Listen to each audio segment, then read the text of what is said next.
Hello friends, जय माता दी। कैसे हैं आप सब? सावन का महीना है, लेकिन आपको लगता है अगर मेहनत के बाद भी किस्मत साथ नहीं दे रही तो ये सावन एक खास प्रकार की घास है जो आपको घर लेकर के आनी है। इसकी कृपा से जीवन की हर रुकावट दूर हो जाती है। जिसे लोग खरपतवार समझकर नजरअंदाज कर देते, वो असल में तंत्र हो, आयुर्वेद हो, वास्तु हो, सभी में चमत्कारी औषधि मानी गई है। वैसे भी सनातन में वृक्ष देवो भव यानी तमाम पेड़ पौधों को भगवान का रूप दिया गया है, देवताओं का स्वरूप दिया गया है और पवित्र और पूजनीय माना गया है। इसीलिए आप देखते हैं हर घर में तुलसी, पीपल, बरगद, गूलर, शमी, केला, चिरचिटा, अपराजिता जैसे पवित्र पेड़ पौधों की पूजा की जाती है। सभी पौधों में औषधीय और दैवीय दोनों तरह के गुण तो मौजूद होते ही हैं। साथ ही साथ ब्रह्मांडीय ऊर्जा भी इनमें भरपूर होती है जो आपके जीवन में साधना लेकर के आती है। तो आइए आज आपको बताती हूँ शिव पुराण और तंत्र सार आदि ग्रंथों में वर्णित एक ऐसे खास पौधे के बारे में जिसे हम ऐसे कहते हैं अपामार्गो महादेव प्रिय शुद्धि प्रदायक, यानी अपामार्ग भगवान शिव को प्रिय है और शुद्धि को देने वाला है। एक ऐसे पौधे की बात कर रही हूँ जिसे वास्तु शास्त्र में अचूक शस्त्र के बराबर माना गया है और इस छोटे से पौधे में मनुष्य की किस्मत को चमकाने की अद्भुत क्षमता होती है। थोड़ा कांटेदार होता है, जड़ी बूटी होती है। आमतौर पर रास्तों के किनारे, निर्जन स्थानों में आप इन्हें देख सकते हैं, लेकिन शिव जी के बहुत ही प्रिय पौधों में गिना जाता है और आज इसको चिरचिटा भी कहते हैं। और कहीं जंगल झाड़ी में हल्की सी भी नमी मिल जाए तो ये उग जाता है और इसको अगर आप ले करके सही तरीके से यूज करते हैं तो ये आपकी किस्मत को अवश्य चमकाएगा। स्पेशली सावन के महीने में इस पौधे से कोई भी व्यक्ति अपने जीवन में सभी प्रकार के भौतिक सुखों की प्राप्ति कर सकता है। तो आइए सबसे पहले ये जानते हैं, क्योंकि कांटेदार है तो आप इसे घर में लगा सकते हैं कि नहीं। बिल्कुल दोस्तों, आप इसे घर पे लगा सकते हैं। ये बेहद शुभ माना जाता है वास्तु में।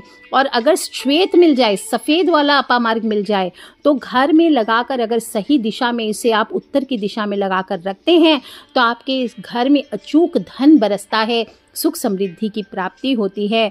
और इसका अगर एक टुकड़ा भी अगर श्रावण मास में आप अपने घर के मुख्य द्वार पर लटका देते हैं या रख देते हैं तो इससे आपके घर में नकारात्मक ऊर्जा जितनी होगी उसको खींच कर ये बाहर ले आएगा और आपके घर में बाहर से आ रही है नकारात्मक ऊर्जा तो उसको प्रवेश करने नहीं देगा। इसे मार्ग में बाधा निवारण का प्रतीक माना जाता है। अपामार्ग को आपको किसी भी शुभ मुहूर्त में पौधा लेकर के आना चाहिए। पौधे की जड़ ला सकते हैं और फिर इसे धो करके आप तिजोरी में अगर रखते हैं तो अन्न और धन की प्राप्ति होती है। इसके अलावा रवि पुष्य योग में अपामार्ग की जड़ का अंजन बनाकर यानी काजल जैसा बना करके इसको लगाया जाता है अगर आंखों में, तो कहते हैं कि जमीन में दबा हुआ गड़ा हुआ धन दिखाई देने लगता है। घर से नकारात्मक शक्तियां अपने आप नष्ट होती है। कोई आपके ऊपर कुछ क्रिया कर रहा है तो वो नहीं कर पाता है। अपामार्ग को जड़ी बूटी के साथ साथ चमत्कारी पौधा मानते हैं। किसी का भी अगर बार बार शादी हो रही है और टूट जा रही है, विवाह तय हो जाता है, बार बार टूट जा रहा है, कोई लगता है कि बीच में भांची मार दे रहा है, तो क्या करना चाहिए? जिस व्यक्ति के साथ ऐसा हो रहा है उसको अपामार्ग की जड़ को लेकर के आपको पंचोपचार पहले उसको धो के अच्छे से पूजा कर लीजिए। उसके बाद उसको दाहिनी भुजा में इसको बांध देना चाहिए। पुरुष है तो दाहिनी भुजा और स्त्री है तो बाई भुजा में बांध देना चाहिए। 1 साल तक इसको धारण करके रहना, उतारना नहीं है।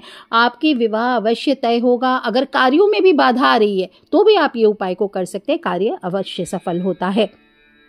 अगर कोई गर्भवती महिला है उसका बार बार एबॉर्शन हो जाता है, बच्चा टिक नहीं रहा है, तो आपको इसको विशेष रूप से सावन के महीने में या फिर किसी पुष्य नक्षत्र में इस पौधे की जड़ को लाना चाहिए। और जो गर्भवती महिला है उसकी कमर पर मजबूत धागे से इसको बांध देना चाहिए। आप देखेंगे सरलता और शीघ्रता का प्रभाव उत्पन्न होगा। और अगर बच्चा नहीं हो रहा है, किसी को बेबी नहीं हो रहा है, तो आप सफेद जो अपामार्ग होता है उसके पौधे को जलाकर इसकी भस्म बना लीजिए और गाय के घी के साथ मिला करके, कुछ बूंदे गाय के घी मिला के इसे च्यवनप्राश के जैसा बना करके आप थोड़ा गुड़ मिला सकते हैं साथ में। इसे जिसको संतान चाहिए उनको खिला दीजिए, चटा दीजिए। संतान सुख बहुत जल्दी प्राप्त होने लगते हैं। दोस्तों, इससे दातुन भी करना चाहिए। कहते हैं लाल अपामार्ग की टहनी से अगर आप दातुन करते हैं तो आपको वाक सिद्धि की प्राप्ति होती है। वाक सिद्धि का मतलब क्या होता है? जो आप कहते हैं वो सच होने लग जाता है। ऐसा व्यक्ति को सिद्ध माना गया है, तो वाक सिद्धि की प्राप्ति भी कराता है। और अगर आप इसे सावन माह की पूर्णिमा को प्रातः काल में पूजन करके पंचोपचार और मंत्रों से अभिमंत्रित करके हाथ में बांध लेते हैं दोस्तों, तो आपको बड़ी से बड़ी समस्या से छुटकारा बहुत जल्दी मिल जाता है। तो सावन माह में आप अपामार की जड़ को अवश्य अपने घर पर लाएं। इसकी जड़ को घिस करके तिलक भी बनाया जाता है, वशीकरण होता है। अगर आपके पास कामाख्या सिंदूर है तो आप उसके साथ मिला करके इसकी जड़ को घिस करके लगाइए, पानी के साथ घिस लीजिए। आपके अंदर अद्भुत वशीकरण की क्षमता प्राप्त होगी। और गोरोचन के साथ भी मिला सकते हैं आप इसे, गोरोचन, कामाख्या सिंदूर और साथ में आप अपामार की जड़, ये तीनों चीजें घिस करके एक साथ तक बना करके अपने मस्तक पर लगाइए। आप देखिए कैसा कमाल आपके जीवन में होता है। अपामार की जड़ सावन के महीने में आपको भोलेनाथ पर भी अर्पित करनी चाहिए। अगर भारी से भारी कर्ज चढ़ गया है तो जल में अपामार की जड़ डाल करके आप शिवलिंग पर अर्पित करें और बोलें ओम नमः शिवाय ऋण मुक्ति देहि में नमः, ओम नमः शिवाय ऋण मुक्ति देहि में नमः, ओम नमः शिवाय ऋण मुक्ति देहि में नमः। इस प्रकार से बोलते हुए जड़ को आप शिवलिंग पर अर्पित करें।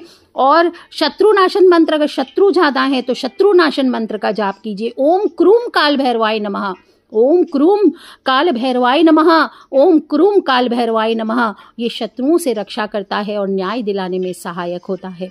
अगर आपके घर के कोई बच्चा हो, कोई व्यक्ति हो, उस पर अगर नजर ज्यादा लग गई है तो अपामार के पौधे का थोड़ा सा टहनी सहित ले आइए और उसको 7 बार उल्टी दिशा घुमा करके माथे के ऊपर से आप इसको जला दीजिए और जो राख बचेगी उसको घर के बाहर फेंक दीजिए। बुरी से बुरी नजर बाधा हो वो दूर हो जाती है। अपामार के बीज को अगर आप गूगल हो, कपूर हो, गाय के घी के साथ शाम के समय धूप भी करते हैं, उसके घर पूरे घर में इसका धुआं देते हैं, तो धन हो, स्वास्थ्य हो, शांति हो, इसके द्वार खुलते हैं। दोस्तों सावन में सिर्फ जल चढ़ाने से नहीं बल्कि इस चमत्कारी वनस्पति से भी आप शिव जी की कृपा प्राप्त कर सकते हैं। तो अपामार को आजमाएं और फिर देखिए कैसे आपकी राहें स्वयं खुलती है। हरियाली सिर्फ बाहर नहीं, जीवन की भी जरूरत है, इसलिए लगे रहिए दोस्तों। सावन में छोटे छोटे उपाय करके अपने घर में हरियाली लाते रहें, खुशियों का आगमन करें, जीवन में नए नए बदलाव लेकर के आइए दोस्तों। देखिए कैसा कमाल आपके जीवन में होता है, कैसी पॉजिटिविटी आती है। और रक्षाबंधन आने वाला है, तो चलिए अब हम शुरू करेंगे रक्षाबंधन की तैयारियां। तो खिलखिलाते रहे, मुस्कुराते रहे। Take care friends, love you all. जय माता दी, बम बम भोलेनाथ की जयकारा, शेरा वालिदा बोल सांचे दरबार की जय। हर हर हर महादेव शंभो।